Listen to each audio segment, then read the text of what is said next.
है एसआर आदर्श विद्या मंदिर senior secondary school की ऑनलाइन क्लासेज में। हमारा लेसन चलता था लेसन संख्या 7 परमाणु सिद्धांत, जिसमें अपन पढ़ रहे थे परमाणु प्रतिरूप। आज जो हम पढ़ेंगे वो है नील्स बोर का परमाणु प्रतिरूप।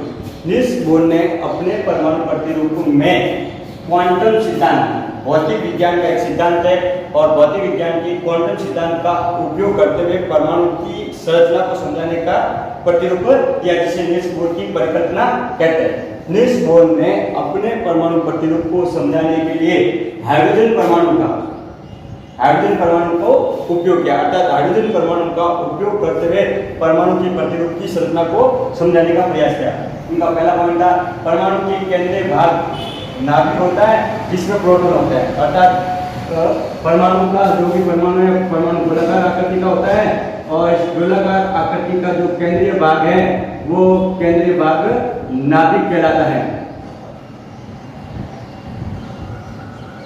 इस नाभिक में धनायन कण के रूप में प्रोटॉन उपस्थित होते हैं, अर्थात धनायन कण के रूप में प्रोटॉन उपस्थित होते हैं। इस नाभिक के चारों ओर इलेक्ट्रॉन निश्चित त्रिज्या वाले पथ पर चक्कर लगाते हैं, जिन्हें कक्षा, कोश या ऊर्जा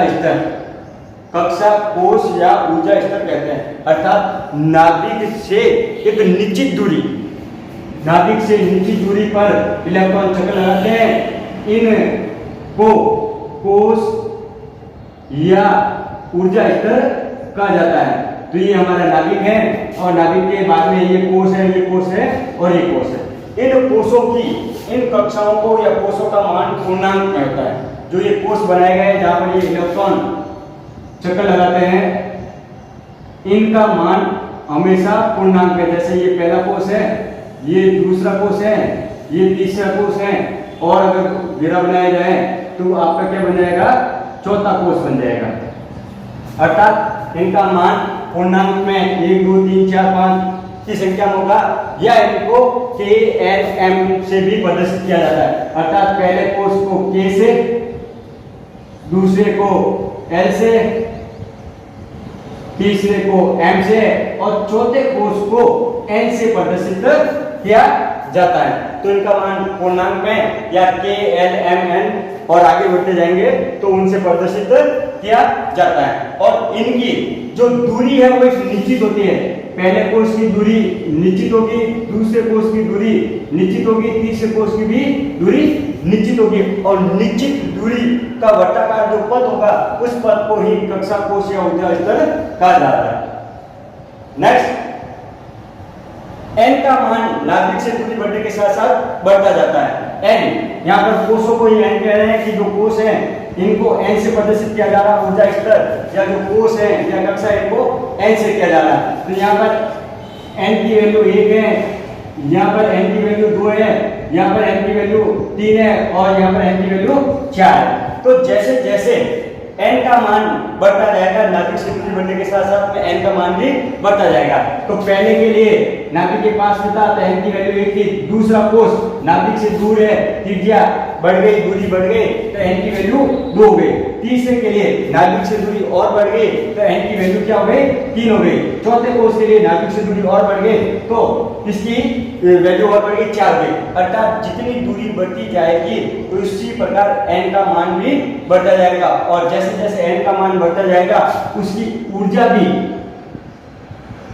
भी बढ़ती जाएगी। अर्थात यहाँ अगर 4 कोशों की बात करें, K L M N की बात करें, तो K की ऊर्जा सबसे कम होगी, इसकी ऊर्जा सबसे कम होगी क्योंकि ये नाभिक के पास में स्थित है। और यहाँ पर N की बात करें तो इन 4 कोशों में से N की ऊर्जा सबसे अधिक होगी। जैसे जैसे बढ़ते जाएंगे यहाँ पर ऊर्जा का मान भी क्या होता जाएगा, बढ़ता जाएगा, ऊर्जा क्या होगी, बढ़ती जाएगी। तो K की ऊर्जा सबसे कम, L की उससे अधिक, M की उससे अधिक, और N की ऊर्जा उससे भी अधिक होगी। तो N का मान नाभिक से दूरी बढ़ने के साथ साथ में बढ़ता जाता है, और दूरी बढ़ने के साथ साथ में उसका ऊर्जा का मान भी बढ़ता जाता है। नेक्स्ट, इलेक्ट्रॉन का कोणीय संवेग mvr बराबर nh/2 पाई का पूर्ण गुणज होता है। अब नील्स बोर ने कहा कि जो इलेक्ट्रॉन है वो नाभिक के चारों ओर चक्कर लगा रहे हैं। अर्थात लगातार जो वर्ताकार पथ पर चक्कर लगाते हैं, तो जिन कणों का वर्ताकार पथ होता है उनके पास में जो संवेग होता है वो कोणीय संवेग होता है। कोणीय संवेग। तो वर्ताकार पथ पर इलेक्ट्रॉन चक्कर लगा रहे हैं, नाभिक के चारों ओर इलेक्ट्रॉन चक्कर लगा रहे हैं, तो इलेक्ट्रॉनों के चक्कर लगाने से उनमें कोणीय संवेग उत्पन्न होगा और कोणीय संवेग को हम कह रहे हैं mvr। यहां पर m इलेक्ट्रॉन का द्रव्यमान है, m इलेक्ट्रॉन का द्रव्यमान है, v इलेक्ट्रॉन का वेग है, वो कितने वेग से चक्कर लगा रहा है, और r नाभिक से दूरी है, नाभिक से दूरी अर्थात त्रिज्या कह सकते हैं कि नाभिक से कितनी दूर पर वो इलेक्ट्रॉन चक्कर लगा रहा है, k में लगा रहा है, n में लगा रहा है, या m में लगा रहा है, या n में लगा रहा है। तो इन कोणीय संवेग का मान mvr का जो वैल्यू आएगी वो वैल्यू nh/2π का पूर्ण गुणज होगा। या n ऊर्जा स्तर को प्रदर्शित कर रहा है कि पहला कोष, दूसरा कोष, तीसरा कोष है, h एक प्लांक स्थिरांक है,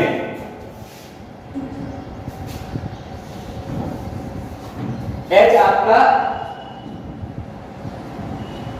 प्लांक स्थिरांक है जिसकी वैल्यू निश्चित होती है, और दो एक अचर राशि हो गई और पाई की वैल्यू भी एक निश्चित होती है, 22/7 होती है। तो जो mvr कोणीय संवेग का मान इसके पूर्ण गुणज में रूप में प्राप्त होता है, और इसी के रूप में प्राप्त होगा तभी वो इलेक्ट्रॉन उस नाभिक के चारों ओर वर्ताकार पथ में चक्कर लगा पाएगा। नेक्स्ट है, एक कोष में इलेक्ट्रॉन की ऊर्जा में किसी प्रकार का परिवर्तन नहीं होता है। अर्थात देखिए ये नाभिक के बाद में ये हमारा k कोष है, इसमें अगर इलेक्ट्रॉन चक्कर लगा रहा है तो इसकी ऊर्जा में किसी प्रकार की कोई कमी नहीं होगी, क्योंकि जो रदरफोर्ड का जो मॉडल बना था उसमें ये कहा गया था कि जब इलेक्ट्रॉन लगातार चक्कर लगाएगा तो उसकी ऊर्जा में कमी होगी, और कमी होने के कारण वो इलेक्ट्रॉन नाभिक में गिर जाना चाहिए। तो लीस बोर्ड ने बताया कि जब कोई इलेक्ट्रॉन एक ही कोष में लगातार चक्कर लगा तो उसकी ऊर्जा में किसी प्रकार की कमी नहीं होगी, न तो ऊर्जा में वृद्धि होगी न ऊर्जा में कमी होगी, और इस प्रकार वो इलेक्ट्रॉन लगातार अपने पथ पर ही चक्कर लगाता रहेगा। इलेक्ट्रॉन एक कोष से दूसरे कोष में प्रवेश करता है तो ऊर्जा ग्रहण या उत्सर्जन करता है, जिससे स्पेक्ट्रम प्राप्त होता है। अब ऊर्जा में परिवर्तन कैसे होगा?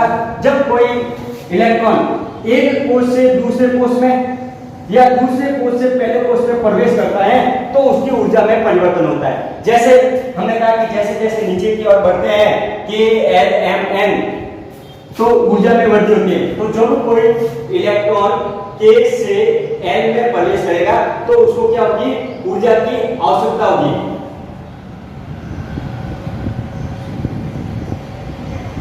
ऊर्जा की आवश्यकता होगी उस इलेक्ट्रॉन को। जैसे ये K कोष में इलेक्ट्रॉन चक्कर लगा रहा है, इस इलेक्ट्रॉन को हम बाह्य वातावरण से ऊर्जा प्रदान करेंगे तो इसकी ऊर्जा में वृद्धि होगी और ये इलेक्ट्रॉन ऊर्जा ग्रहण करके द्वितीय कोष में K से L में चला जाएगा। तो जब किसी परमाणु इलेक्ट्रॉन को ऊर्जा प्रदान की जाएगी तो पहले कोष से दूसरे कोष में या दूसरे कोष से तीसरे कोष में चला जाएगा। और ठीक इसी प्रकार जब इस इलेक्ट्रॉन से ऊर्जा दूसरे कोष में स्थित इलेक्ट्रॉन से ऊर्जा बाह्य वातावरण में त्यागी जाती है, अर्थात ऊर्जा बाह्य वातावरण में निष्कर्षित होती है, तो इलेक्ट्रॉन की ऊर्जा में कमी होगी और इलेक्ट्रॉन दूसरे कोष से पहले कोष में प्रवेश कर जाएगा। अर्थात इलेक्ट्रॉन L से K में प्रवेश कर रहा है तो क्या होगी? ऊर्जा में कमी होगी और बाह्य वातावरण में ऊर्जा का त्याग होगा। तो इस प्रकार वो ऊर्जा ग्रहण करके या ऊर्जा को त्याग कर अपने कोष में परिवर्तन करता है। अब जब वो ऊर्जा ग्रहण करेगा या ऊर्जा का त्याग करेगा तो उससे स्पेक्ट्रम प्राप्त होता है, ऊर्जा का एक समूह प्राप्त होता है जिसको स्पेक्ट्रम कहा जाता है। तो यहाँ पर जैसे नाभिक के बाद में पहला कोष द्वितीय कोष, यहाँ एक इलेक्ट्रॉन था, इस इलेक्ट्रॉन को हमें इस कोष में प्रवेश कराना है दूसरे कोष में, हमने यहाँ बाह्य वातावरण से जो ऊर्जा प्रदान की तो ये ऊर्जा जो प्रदान की ये ऊर्जा का जो समूह है इस समूह को ऊर्जा के बंधन को ही स्पेक्ट्रम कहते हैं। जब इलेक्ट्रॉन दूसरे कोष में है और दूसरे कोष से पहले कोष में है। ये दूसरा कोष है, ये पहला कोष है, ये के है, ये एल है। एल से के में आ रहा है, तो ये जब दूसरे कोष से पहले कोष में आएगा तो कुछ ऊर्जा का उत्सर्जन करेगा, और ये ऊर्जा का उत्सर्जन जिस बंडल के रूप में कर रहा है, उस ऊर्जा के बंडल को ही स्पेक्ट्रम कहते हैं। और इस स्पेक्ट्रम की व्याख्या रदरफोर्ड के द्वारा नहीं की गई थी। तो ये स्पेक्ट्रम की व्याख्या नील्स बोर ने बताया कि जब परमाणु के अंदर इलेक्ट्रॉन एक कोष से दूसरे कोष में प्रवेश करता है या दूसरे कोष से पहले कोष में प्रवेश करता है, तो ऊर्जा का उत्सर्जन या ग्रहण करता है, जो हमें स्पेक्ट्रम के रूप में प्राप्त होता है। नील्स बोर के परमाणु मॉडल की कमियां। नील्स बोर ने जो परमाणु मॉडल किया उसमें कुछ कमियां रखी थी। पहली कमी थी अधिक इलेक्ट्रॉन वाली परमाणु की संरचना को नहीं समझा जा सकता, क्योंकि नील्स बोर ने जो अपना परमाणु प्रतिरूप दिया था वो हाइड्रोजन परमाणु का उपयोग करते हुए दिया था। तो हाइड्रोजन और हाइड्रोजन से अधिक परमाणु क्रमांक वाले परमाणु को तो नील्स बोर की परिकल्पना से समझा जा सकता था, लेकिन अधिक इलेक्ट्रॉनों की संख्या वाले, जिसमें 20 से अधिक इलेक्ट्रॉन है, उन इलेक्ट्रॉनों की संख्या वाले परमाणु की संरचना को नील्स बोर के परमाणु प्रतिरूप के द्वारा नहीं समझा जा सकता। तो ये बात नील्स बोर के द्वारा स्पष्ट नहीं की गई। दूसरा कि परमाणु का रेखीय स्पेक्ट्रम एक से अधिक लाइनों का बना होता है, इसको स्पष्ट नहीं कर सके। नील्स बोर ने कहा था कि जब परमाणु एक कोष से दूसरे कोष में या दूसरे कोष में पहले कोष में प्रवेश करता है, तो वह ऊर्जा का उत्सर्जन या ग्रहण करता है, और ऊर्जा का ग्रहण करना या उत्सर्जन करने के समय स्पेक्ट्रम प्राप्त होता है, और उस स्पेक्ट्रम को इलेक्ट्रॉनिक माइक्रोस्कोप, इलेक्ट्रॉनिक सूक्ष्मदर्शी से देखा गया। तो ये जो एक लाइन प्राप्त हो रही थी, ये एक लाइन कई छोटी छोटी लाइनों से मिलकर बनी हुई थी। अर्थात जो ये स्पेक्ट्रम का बंडल है वो एक लाइन ना होकर कई लाइनों से मिलकर बना हुआ था। इसमें लाइनों का कई समूह था, इस समूह को वो स्पष्ट नहीं कर सका। तो परमाणु का रेखीय स्पेक्ट्रम एक से अधिक लाइनों का बना होता है, जिसको भी वो स्पष्ट नहीं कर सके। इसके अलावा परमाणु द्वारा रासायनिक बंध द्वारा अणु निर्माण की प्रक्रिया को भी स्पष्ट नहीं कर सके कि परमाणु के द्वारा जब परमाणु आपस में अभिक्रिया करते हैं तो अणु का निर्माण करते हैं। दो या दो से अधिक परमाणु अभिक्रिया करके अणु का निर्माण करते हैं। तो अणुओं का निर्माण किस प्रकार से होता है, उनमें रासायनिक क्रिया अभिक्रिया किस प्रकार से हो, फिर अणु का निर्माण करें, तो अणु निर्माण की प्रक्रिया को भी नील्स बोर नहीं समझा सके। नील्स बोर के परमाणु मॉडल की कमियां थी। धन्यवाद।